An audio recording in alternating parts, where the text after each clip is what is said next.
ದೇಶದ ರಕ್ಷಣೆ ಮತ್ತು ಸನಾತನ ಧರ್ಮದ ಮೇಲೆ ಆಗ್ತಿರುವಂಥ ಪ್ರಹಾರ ಏನಿದೆ ಪಾಕಿಸ್ತಾನವನ್ನು ತಪ್ಪಿಸಲಿಕ್ಕೆ ಇವತ್ತು ನಮ್ಮ ದೇಶದ ಪ್ರಧಾನಮಂತ್ರಿಗಳು ಮತ್ತು 3 ನಮ್ಮ ಸೈನಿಕ ದಳಗಳು ಕೂಡಿ ಯಶಸ್ವಿಯಾದಂಥ ಆಪರೇಷನ್ ಸಿಂಧೂರ್ ಮಾಡಿದ್ದಾರೆ. ಅದಕ್ಕೆ ನಾನು ರಾಜ್ಯದ ಜನತೆಯ ಪರವಾಗಿ ಪ್ರಧಾನಮಂತ್ರಿಗಳನ್ನು ನಮ್ಮ ಭಾರತೀಯ ಸೈನಿಕರನ್ನ ಹೃದಯ ತುಂಬಿ ಅಭಿನಂದನೆಯನ್ನು ಸಲ್ಲಿಸ್ತಾ ಇದ್ದೀನಿ. ಇದು ಇಷ್ಟಕ್ಕೆ ನಿಲ್ಲುವಂಥದ್ದು ಹೋರಾಟ ಅಲ್ಲ, ಯುದ್ಧ ಅಲ್ಲ. ಇದು ನಿರಂತರವಾಗಿ ಭಾರತ ಇವತ್ತಿಂಥ ಮತಾಂಧ ಶಕ್ತಿಗಳು ಪಾಕಿಸ್ತಾನ ISIದಿಂದ ನಿರಂತರವಾಗಿ ನಾವು ಹೋರಾಟ ಮಾಡುವಂಥ ಅನಿವಾರ್ಯತೆ ದೇಶಕ್ಕಿದೆ.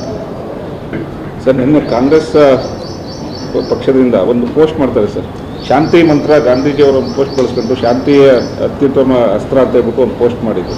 ಈ ಸಂದರ್ಭದಲ್ಲಿ ಸಮಂಜಸ ಅನಿಸುತ್ತೆ? ಅದೇ ನೋಡ್ರಿ, ಕಾಂಗ್ರೆಸ್ ಈ ದೇಶದಲ್ಲಿ ಒಂದು ಕೆಟ್ಟ ಒಂದು ಜನ್ಮ ಕೊಟ್ಟಿದ್ದೆ ಕಾಂಗ್ರೆಸ್. ಈ ಪಾಕಿಸ್ತಾನ ಅನ್ನುವಂಥದ್ದನ್ನು ಗಾಂಧಿ ಮತ್ತು ನೆಹರು ಕೊಟ್ಟಂಥ ಒಂದು ನಮ್ಮ ದೇಶಕ್ಕೆ ಒಂದು ದೊಡ್ಡ ಶಾಪ.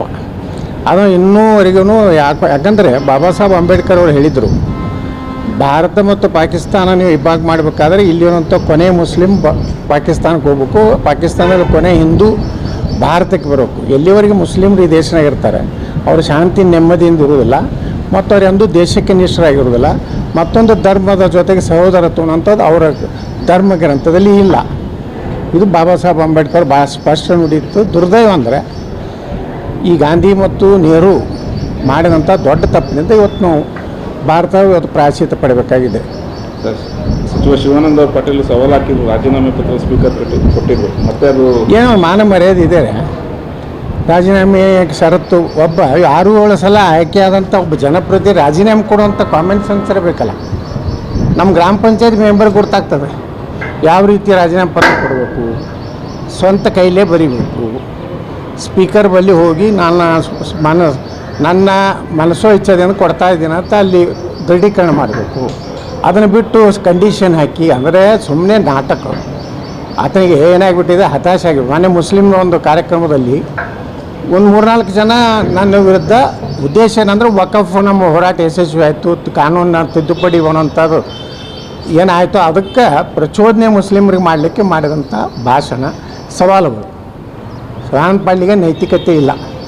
ರಾಜೀನಾಮೆ ಕೊಡಬೇಕಾದ್ರೆ ಯಾವ ರೀತಿ ಕಾಣಬೇಕೊಂದು ಏನು ಪದ್ಧತಿ ಇದೆ ಆ ಪದ್ಧತಿ ಪ್ರಕಾರ ಕೊಡದೆ ಸುಮ್ಮನೆ ದಿನಾಲು ನಾನು ಈ ಕೊಡಲಿಕ್ಕೂ ರೆಡಿ ಇದ್ದೀನಿ, ಖಾಲಿ ಬ್ಲ್ಯಾಂಕ್ ಕೊಡ್ತೀನಿ, ನಾಚಿಕೆ ಆಗ್ಬೇಕಂತ ಎಲ್ಲ ಹೇಳಕ್ಕೆ.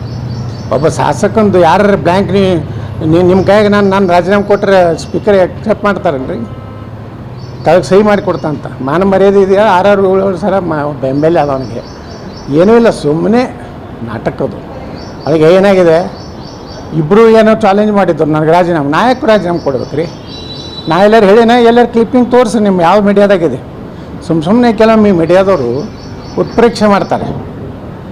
ಏನೋ ಹೇಳೋದು 1-2-3 ಮೀಡಿಯಾದಾಗ ಬಂತು, ಯತ್ನಾಳರು ಹೈಕಮಾಂಡಿಗೆ ಪತ್ರ ಬರ್ತಾರೆ, ನಾ ಯಾವುದೇ ಶಿಸ್ತು ಉಲ್ಲಂಘಿಸೋದಿಲ್ಲ, ನಾನು ಪಕ್ಷದ ಇದರಲ್ಲಿ ಕೆಲಸ ಮಾಡ್ತೀನಂತ. ಎಲ್ಲಿದೆ ತೋರಿಸ್ರಪ್ಪ ಡಾಕ್ಯುಮೆಂಟು ನಿಮ್ಮಲ್ಲಿ? ಮೀಡಿಯಾದವ್ರಿಗೆ ಕೇಳ್ತೇನೆ, ನಿಮ್ಮಲ್ಲಿ ಏನು ಡಾಕ್ಯುಮೆಂಟ್ ಇದೆ? ನಾನು ಒಂದು ರಾಜೀನಾಮೆ ಕೊಡ್ತೀನಿ ಅನ್ನೋಂಥ ಕ್ಲಿಪ್ಪಿಂಗ್ ಇದೆಯಾ ನಿಮ್ಮಲ್ಲಿ? ಒಂದು ನಾನು ಕೇಂದ್ರ ನಮ್ಮ ಹೈಕಮಾಂಡಕ್ಕೆ ನಾನು ತಪ್ಪು ಮಾಡಿದ್ದೀನಿ, ಕ್ಷಮೆ ಮಾಡಿ, ಶಿಸ್ತು ಇನ್ಮೇಲೆ ಉಲ್ಲಂಘನೆ ಮಾಡುತ್ತೆ, ಆ ಪತ್ರ ಏನಾದ್ರು ಇದೆಯಾ?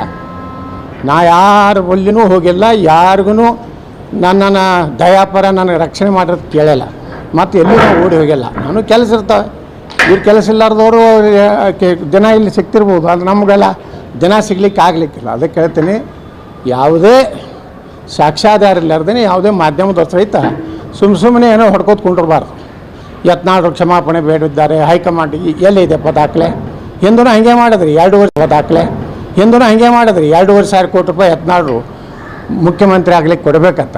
ಇವಕ್ಕೆ ದಾಖಲೆ ಇರಬೇಕು. ಅದನ್ನೇ ಬೊಬ್ಬಿ ಹಾಕ್ತಾರೆ ಕಾಂಗ್ರೆಸ್. ಯತ್ನಾಳ್ ಹಂಗಂದರೆ ಯತ್ನಾಳ್ ಶಿವಾನಂದ ಪಾಟೀಲ್ ಅದೇ ಹಣೆವರ. ಏನು ನೈತಿಕತೆ ಇದೆ ಶಿವಾನಂದ ಪಾಟೀಲ್ಗೆ? ರಾಜೀನಾಮೆ ಕೊಡಿದ್ರೆ ಅವ ಕೊಡಬೇಕು, ಅವನ ಜೊತೆಗೆ ನಾನು ಹೋಗ್ಬೇಕಾ? ಸುಮ್ಮನೆ ಚುನಾವಣೆ ಮಾಡೋದಾ? ಕೆಲಸ ಅವ್ರಿಗೆ ತಿಂಡಿದೆ ಯತ್ನಾಳ್ ವಿರುದ್ಧ. ಒಮ್ಮೆ ನನ್ನ ಜೀವನದಾಗ ಯತ್ನಾಳ್ ವಿರುದ್ಧ ನಿಲ್ಲಬೇಕು, ನಿಲ್ಲು. ಬಾಗೇವಾಡಿ ರಾಜೀನಾಮೆ ಕೊಡು. ಇನ್ನೊಬ್ಬ ಹೇಳಿದ್ದ ಮಹಾಪುರುಷ ಹುನಗೊಂದಕ್ಕೆ ನೀವು ಕೊಡ್ರಿ, ನಾ ಬಂದು ನಿಲ್ತೀನಿ ಅಲ್ಲಿ. ಸುಮ್ಮನೆ ಕೆಲಸ ಇಲ್ಲ ನಾನು. ಯಾಕೆ ಮತದಾರ ನಮ್ಮನ್ನು 5 ವರ್ಷಕ್ಕೆ ಆರಿಸಿ ಕಳಿಸ್ಯಾರ. ನೀವು ತಿಂಡಿ ಹೆಚ್ಚಾಗೈತೆ, ನಿಮಗೆ ದುಡ್ಡು ಹೆಚ್ಚಾಗೈತೆ, ಭ್ರಷ್ಟಾಚಾರದ ದುಡ್ಡು ಸಿಕ್ಕಾಪಟ್ಟಿದೆ. ಅದಕ್ಕೆ ಚಾಲೆಂಜ್ ಮಾಡ್ಕೊತ ಹೋಗ್ತಾರೆ. ಇಂಥ ಚಾಲೆಂಜ್ಗಳಿಗೆ ಹೆದರೋ ಮಗನೂ ಅಲ್ಲ, ಎಲ್ಲರೇ ಅಂಜಿ ಹೋಗಿ ನಾವು ಕುಳು ಮಗ ಅಲ್ಲ. ನನ್ನ ಇದರಲ್ಲಿ ನಾನು ಇದ್ದೇ ಇರ್ತೀನಿ. ಏನೇ ಚಾಲೆಂಜ್ ಇದ್ದರೂ ಅವರೇ ರಾಜೀನಾಮೆ ಕೊಡಲಿ. ಸ್ಪೀಕರ್ ಕಡೆ ನಾ ಭಾಳ ಬಸವ ಜಯಂತಿ ದಿವಸ ಭಾಳ ಕ್ಲಿಯರ್ ಹೇಳೀನಿ. ಸ್ಪೀಕರಿಗೆ ಹೋಗಿ ರಾಜೀನಾಮೆ ಕೊಟ್ಟು ಆ ಸ್ಪೀಕರ್ ಬೋರ್ಡ್ ಮ್ಯಾಗ ಇರ್ಬೇಕು. ಬಸವನ ಬಾಗೇವಾಡಿ ಮತ್ತು ಹುನಗೊಂದ ಖಾಲಿ ಸ್ಥಳಗಳ ಸುಮ್ಮನೆ ಹೇಳ್ತಾರೆ. ನೀವು ಅವ್ರನ್ನೇ ಕೇಳ್ಕೊಂಡು ಬರೀ ಶಿವಾನ್ ಪಾಡ್ಲಿ ಹಂಗಂದಾರೆ ಶಿವಾನ್ ಪಾಡ್ಲಿ ಮುಂಜಾನೆ ಹೊಡೆದ ಅದನ್ನೇ ಹೊಡ್ಕೊತ ಕೂತ್ರೆ ಅದೇನು ಅರ್ಥ. Thank you sir. Janardhan Reddy ಅವರು ಸರ್.